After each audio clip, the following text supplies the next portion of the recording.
Howdy, everybody. Welcome. Good to be back. It's been a long time.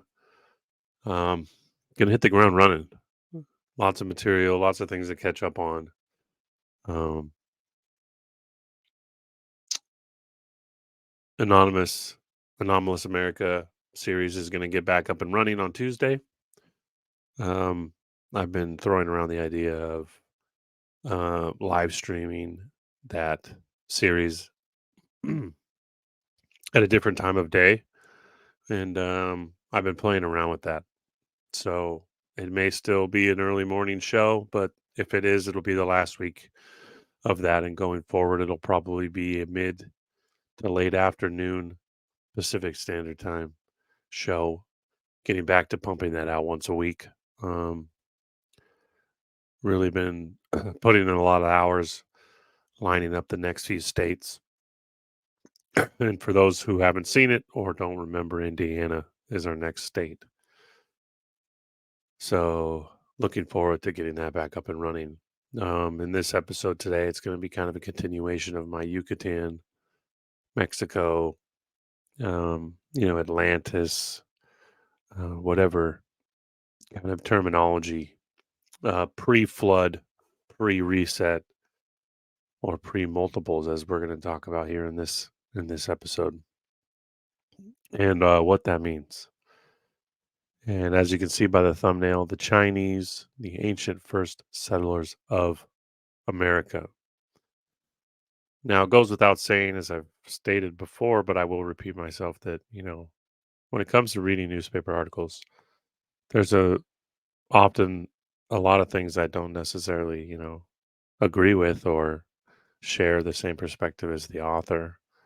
And there seems to be a lot of people who still um, think that I'm kind of picking and choosing, which I am in a way, but I'm also just presenting things that are interesting, whether or not I agree with them. So, kind of a misnomer going into this that um, perspectives change, and I'll address those as I read the article. But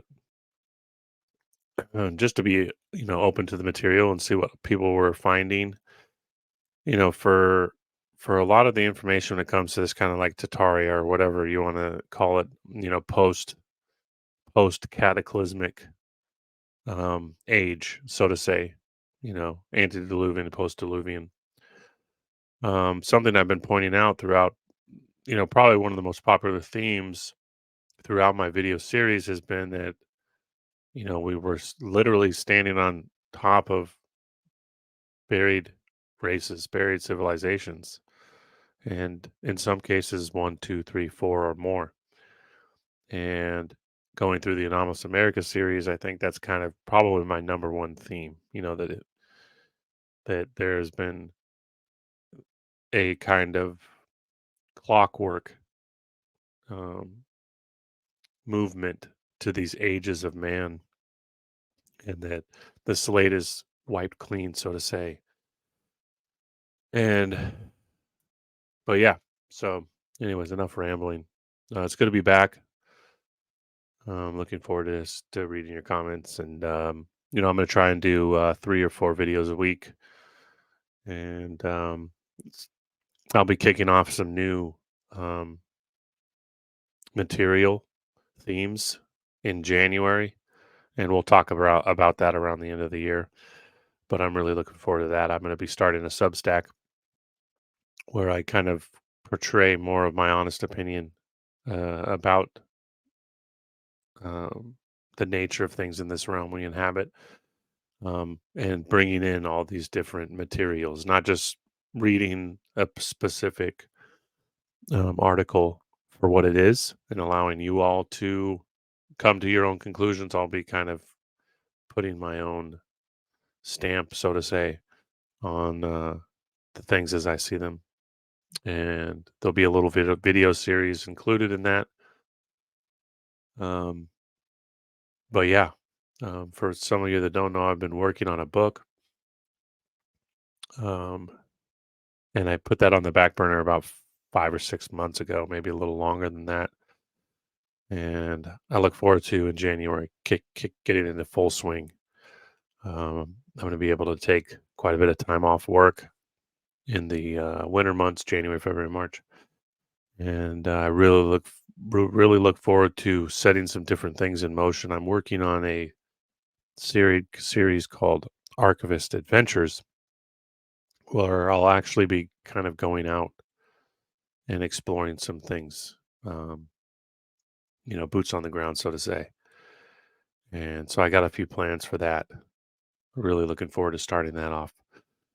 But yeah, that's just kind of a quick little update on where things are, how things are going with the channel as far as the direction and what I project for the future. And again, I hope you're excited for some new material, and I'm excited to be presenting it all to you again. So, without further ado, let's get into the material today. Again, the Chinese, the ancient first settlers of America, something we've already discussed, and I've stated quite openly. Again, this is kind of an ongoing series, and the main focus at this present time is that in the next 2 days, I'll be posting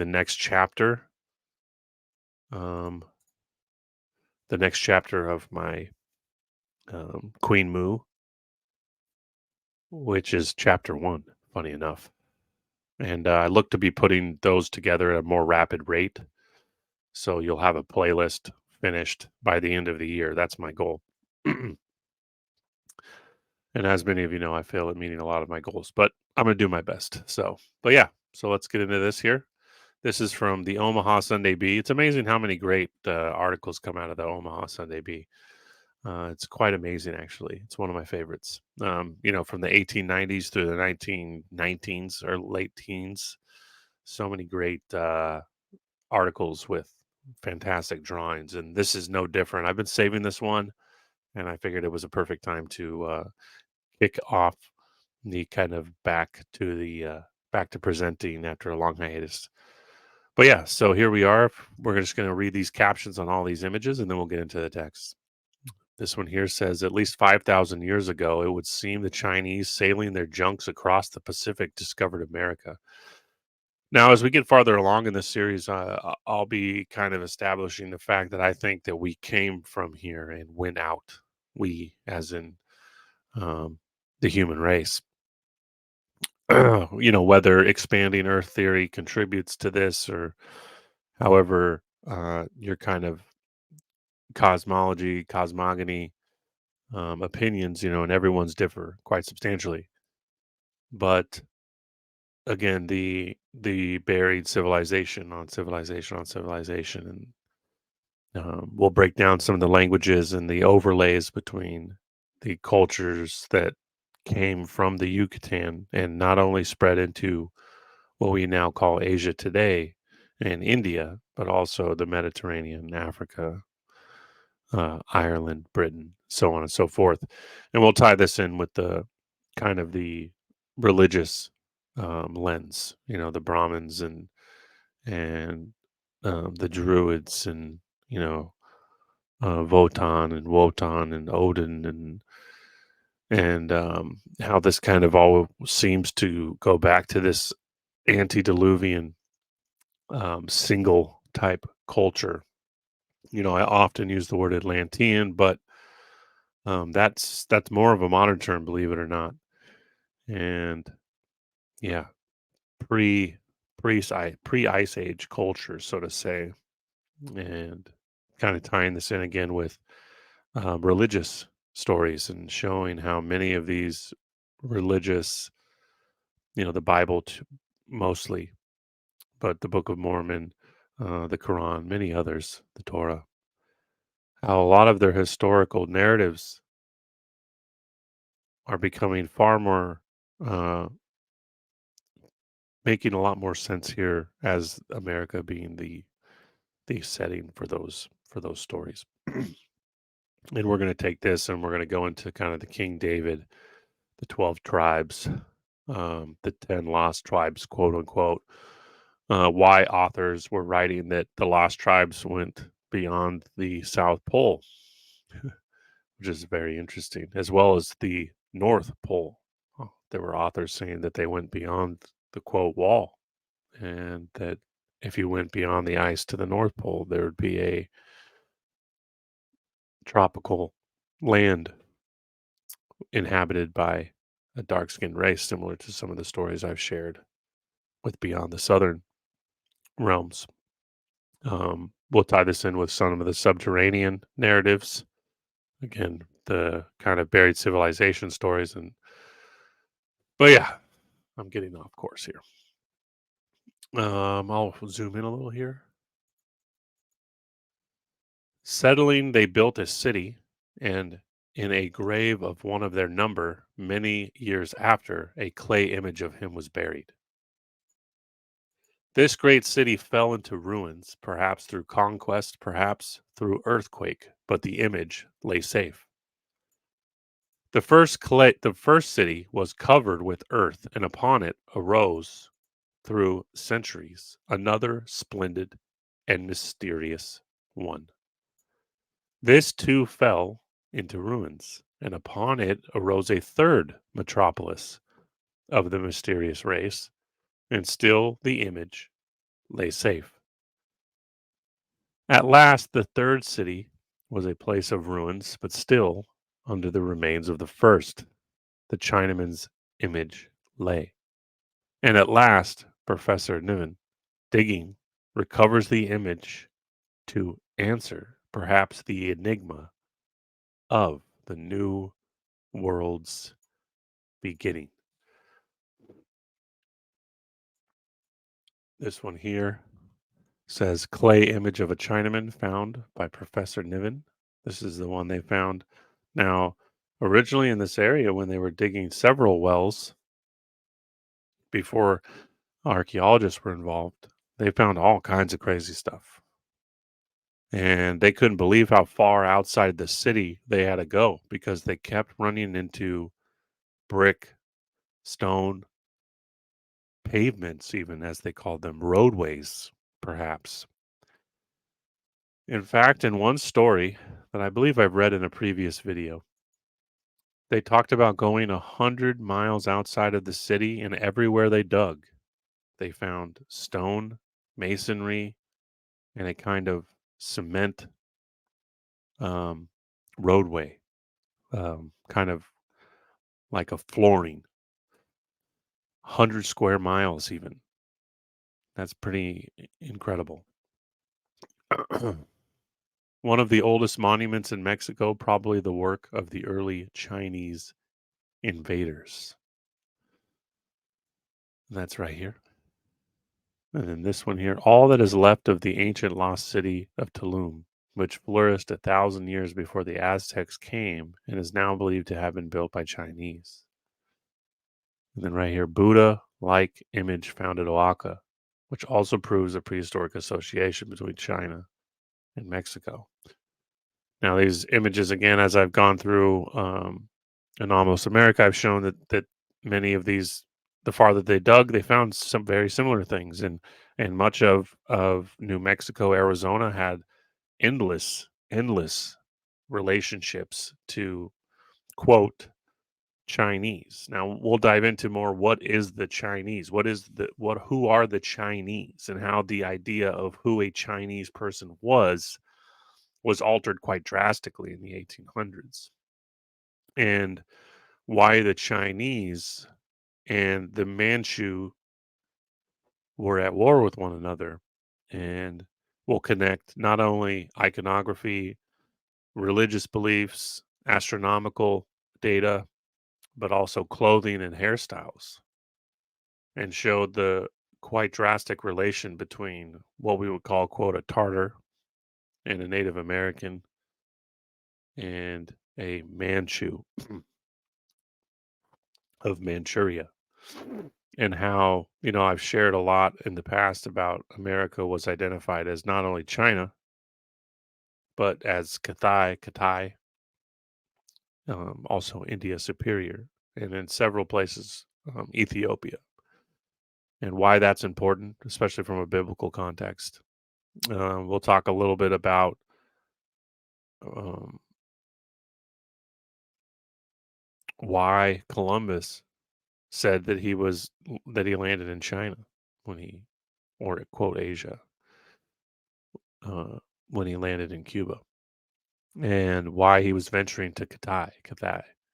And did Marco Polo really venture through Asia, or did he land in Florida? We'll dive into all of those theories and more throughout this month and into further research. But yeah, so there's the captions for the images, and now we're going to get into the bulk of the text here. An image of an unmistakable Chinaman, molded in clay, has been found at San Miguel, Amantia, buried beneath the ruins of three Mexican civilizations. The discovery is believed by high archaeological authorities to prove the interesting theory that the ancient civilization of Mexico, preceding that of the Aztecs, was of Chinese or Mongolian origin. This explanation would unravel the mystery of the wonderful Mayan ruins of Yucatan and other parts of Mexico. The clay Chinaman, with oblique eye slits, padded coat, flowing trousers, and slippers, a Chinaman in everything except the queue, which is lacking. Again, this is that all important hairstyle I was mentioning, and the correlations here between the quote Native Americans and the Tartars, and yeah, many other correlations we'll make. The Chinese, and must be remembered, and let's zoom in for you guys. Sorry. The Chinese, it must be remembered, did not adopt the queue until they had been conquered by the Tartar horde from the north. Now we're going to show how that's a bit erroneous. We're going to correlate the braided, curled hair, the braid, the long hair, the queue as it was called, the kingdom of the queue, how important this idea of the braided being called queue. And this will correlate so many things when we talk about braiding feathers into your hair.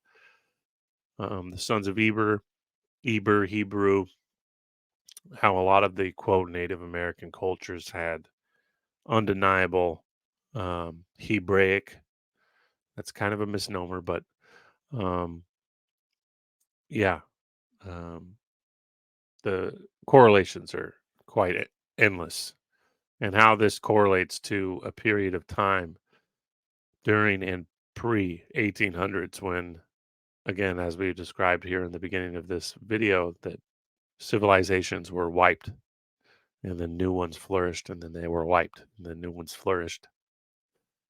And why we're all trying to rebuild our buried history and what happened in the past here in this realm. Again, 30 feet under the ground at San Miguel, Amantia, 19 miles from the city of Mexico, the image was uncovered in the ruins of a buried tomb by Professor William Niven of Mexico City. Now, remember what I was mentioning earlier, that in several cases that they were unable to dig wells, and that for 100 square miles in all directions, they kept running into buried buildings, masonry, stonework, pavements, quote, pavements, um, kind of a different terminology in this time period, but you get the idea. A floor of cement, so to say. It is about 7 inches in length, and where the arms are broken, the clay of which the image was made shows red and friable in the center. Outside, however, this clay has metamorphosed to stone, so that it can be chipped away with a hammer only with the greatest difficulty. It is about 3½ inches in width across the chest and 1½ inches in thickness through the abdomen. And the ears are huge rings similar to those worn by the Chinese to this day. And on the head is a skull cap. Now remember the time frame. These earrings you do not see. I mean, you do in certain parts of China, but they've been completely wiped for the most part. And most people, I would say today, in the 2000s, are familiar with them from a Mayan cosmology standpoint. And who are the Mayan? How can we relate this to not only the Olmec, but the idea of these quote Ethiopians? Um, you know, what is Katai? Where is Katai? Um, who is Prester John? Right, King David. These kind of biblical lineages. Then again tying in the pre and post Diluvian epochs into more of a narrative from America, which is quite interesting. We're going to zoom out, make sure I'm staying on point here. With a skull cap, with a tiny button in the center, almost exactly like the caps of the mandarins of the empire, which has so lately become a republic. Now, very important. Okay. The mandarins and the Manchu and the Q, they're correlating a lot of really interesting things that are going to become very important in later videos. The coat, which is loose and the type of which still worn by the Chinese, is shown fastened with a frog and a button, while on the breast is a circular plate or ornament, evidently once covered with a thin layer of beaten gold, but worn by contact with the earth for unknown centuries. Each arm is broken off close to the shoulder, and the opening of the entire tomb or room, nearly 30 feet square, in which the image was found, has failed to discover the missing hands. This Chinese image was not made by the Aztecs. It had been buried in the earth of the Valley of Mexico 1,000 years before the Aztecs set foot on the plateau. The Aztecs were newcomers in Mexico's history. The bloodthirsty conquerors of the great civilized, organized races of the day knew very little more until Professor Niven uncovered the Chinaman. Mr. Niven, who has been delving in the buried tombs and temples of Mexico for 30 years, declares that the first people of Mexico came from China by way of the Bering Straits. Ramon Mina, the foremost living archaeologist of Mexico, who has spent 20 years in the ruins of Mexico's dead races, supports him without qualification. There is an America's Egypt, who ravaged with fire and sword the cities built by the Toltecs, the Olmecs, and the Mayas. It is probably true that the Aztecs built little, if any, of the massive palaces and temples whose ruins mark all parts of Mexico. They took them by force of arms from the builders. When Hernan Cortez asked of Montezuma, his captive, who built that huge temple, Montezuma replied, Las Toltecas. And Bernal Diaz, historian of the conquest, named the tribe which had preceded the Aztecs in the Valley of Mexico the Toltecs. But in the Nahuatl tongue, which was the language of the Aztecs and which is still spoken in some of the villages of remote Mexico, Tolteca means a builder, a mason, nothing more. And Montezuma knew as little of the race which made the calendar stone, which worked out its own system of astronomy and time, and which moved 20-ton blocks of stone to build its temple, as did the Spanish invaders and archaeologists of two other school of archaeology together school two other my apologies as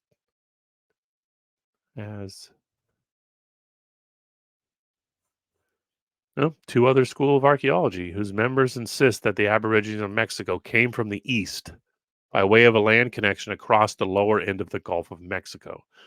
Now, this is very interesting. I've made some long posts about this on Twitter many years back.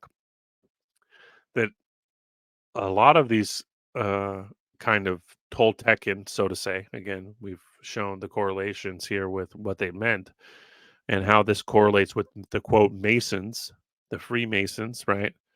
Well, Freemasonry today, I would say, is a copy of ancient Masonry, and the correlation with the quote lost tribe found below ground in South America. Check out that video if you haven't seen it.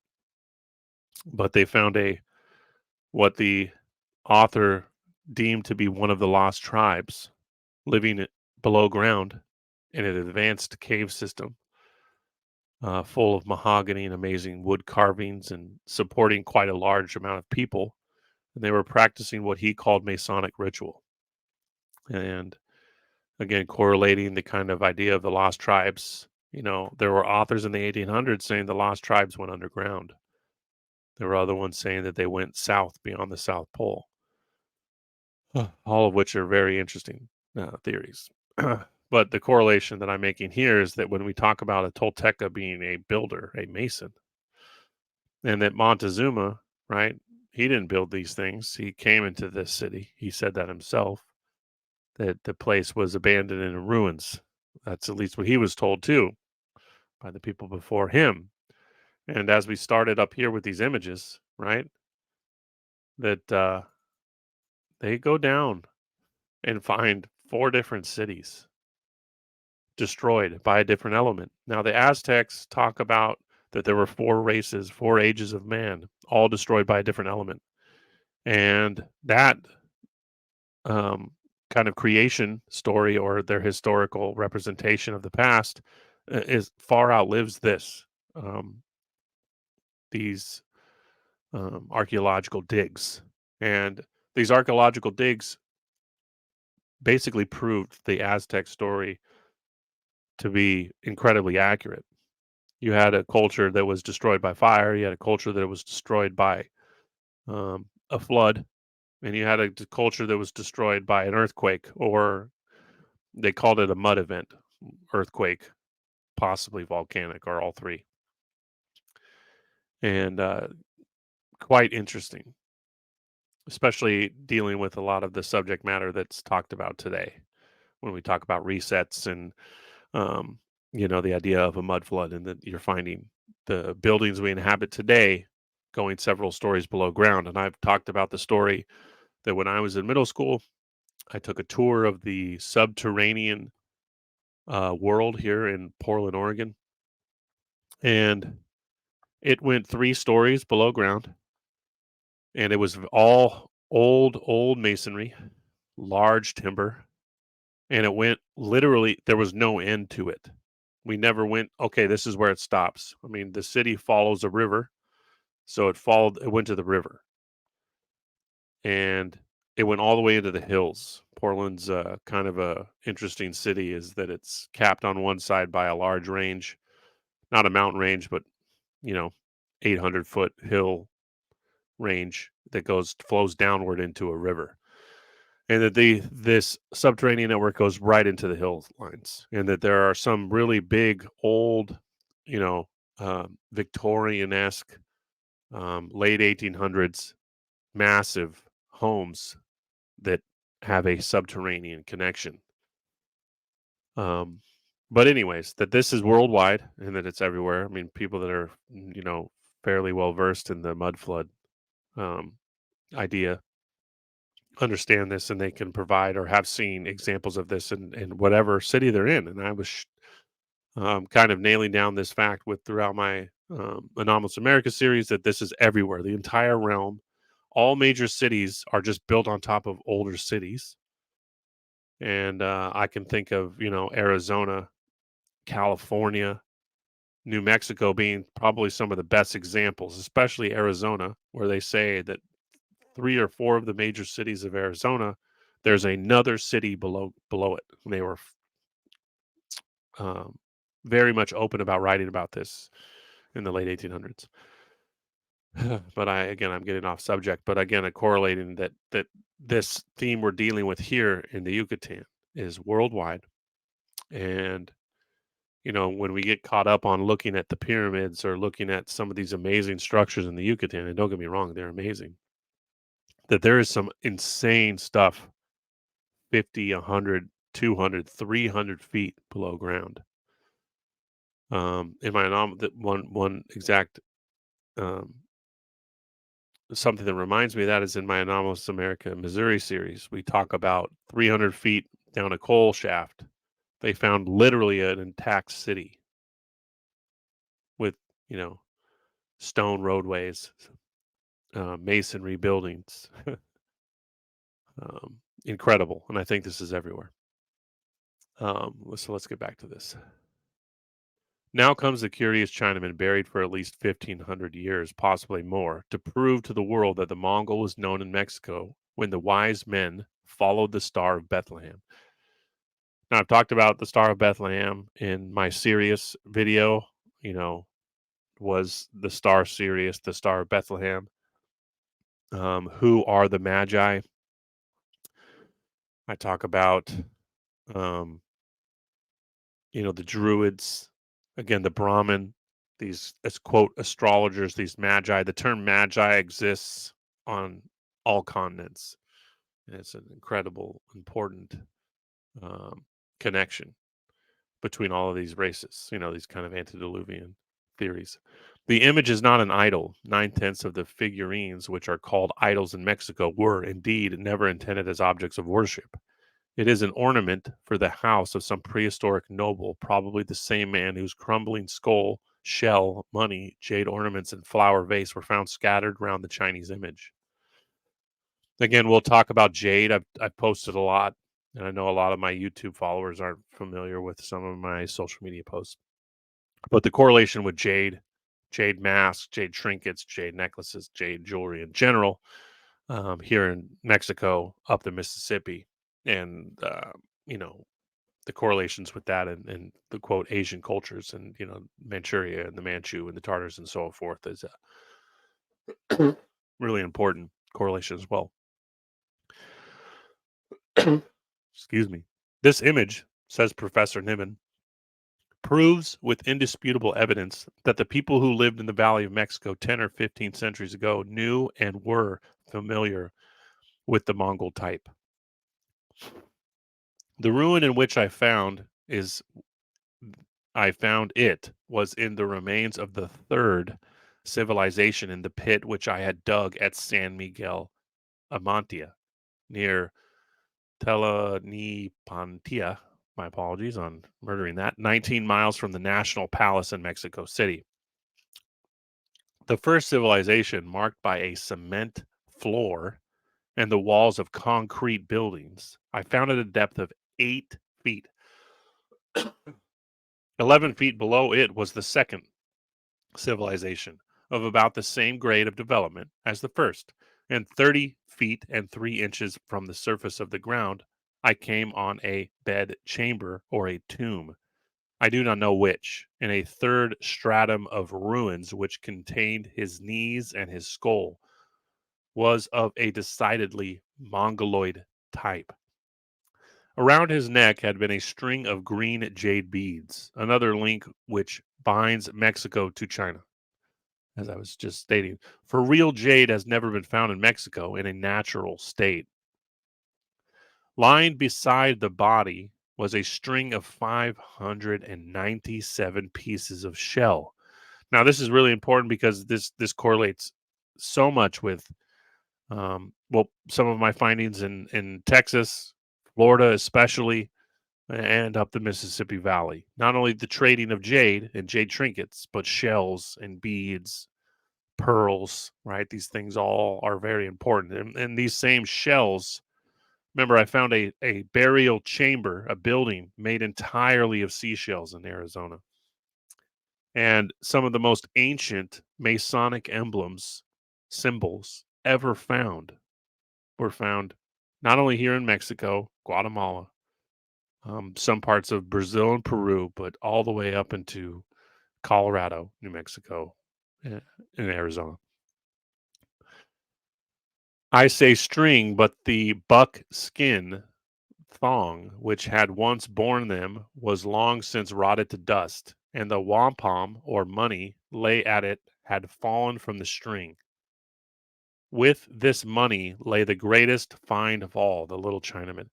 Now, the shells being money is quite important. It is the first find of its kind, the finest artifact I have ever seen in Mexico. I'm inclined to think the room, which was 30 feet square, is walls made of concrete and crushed down to within about a foot of their bases, was a tomb. In the center, on a raised rectangular platform, also of concrete, lay the skull and some of the bones of the skeleton of a man who could not have been more than 5 feet in height. His arms were very long, reaching almost to his knees, and his skull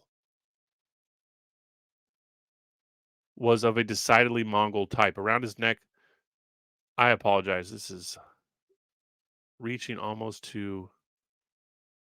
I apologize. This just reads so strangely. So this is where they get into talking about his mongoloid type. Then I jumped ahead. My apologies. That the real jade that was found in the tomb. So it is the first find of its kind ever found in Mexico. Though mongoloid types persist in a sufficient number among the Indians of all Mexico to conceive any one, it seems to me that the Indian blood of the country came originally from Asia.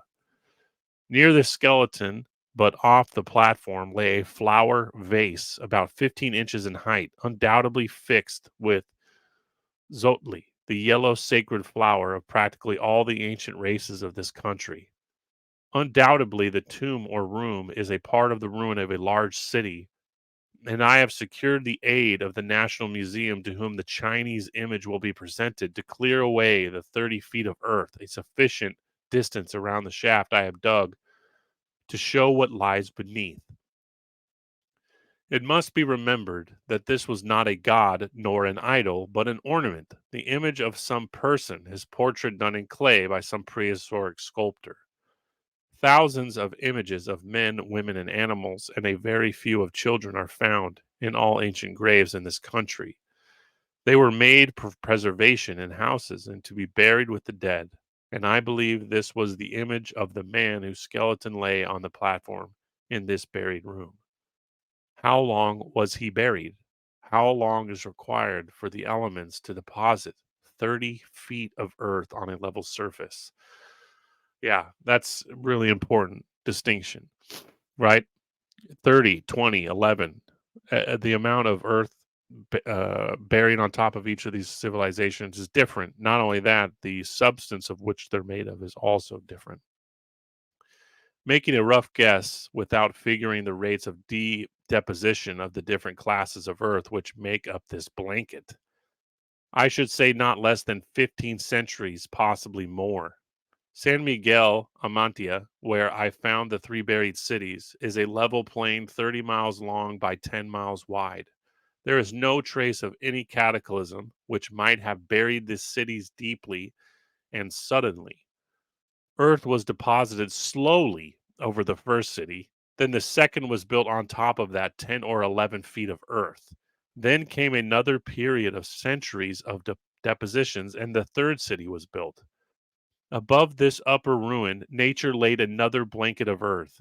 And oh, the surface today cattle graze on the surface, while miserable brush huts dot the fields above buried palaces of stone and concrete. This is really important. I can't highlight this enough. Nature laid another blanket of earth, and on the surface today, cattle graze while miserable brush huts dot the fields above buried palaces of stone and concrete. This is like everything I've been reading in my Anomalous America, that below deserts they're finding these buried ruins. Colorado, these buildings they were finding in Colorado in the 1800s. Over a mile long, 6,000 feet long building, one single building, the largest building ever found in the world. And this is just one of several. In every single state I've covered, they find buried ruins, often more advanced than what lies on top. And that's exactly what they're saying here. Cattle graze, brush huts dot the fields above buried palaces of stone and concrete. The little stone Chinaman furnishes exactly the link for which we have been searching. He says, without speaking, that the most ancient tribes of Mexico were offshoots of the Mongoloid. Yeah, I'm going to go a little farther there and say that that the cultures were populated seemingly, when we look at it full spectrum, and we talk not only about animals, crops, language, culture, music, it all traces back to not only the Yucatan, but the Americas. And that's pretty insane to think, right? Because what were we doing in the 1800s? We were shipping everybody here. Now, granted, of course, there were advanced cultures already here, or the remnants of those cultures, right? We've shown some of these cities. A lot of the quote Tartarian um, information out there has shown some of these buildings that were left as remnants, and that the current narrative for their construction and labor and the technology needed and all these things don't add up. They had to have been here. and that America, as we know it today, is literally a race with little to no conception of what came before them or what lies beneath. And even many of the quote Native American cultures that we found here in America in the 16, 17, 1800s, when asked about some of these ancient constructions, some of the few that were left standing above surface level, many had no idea.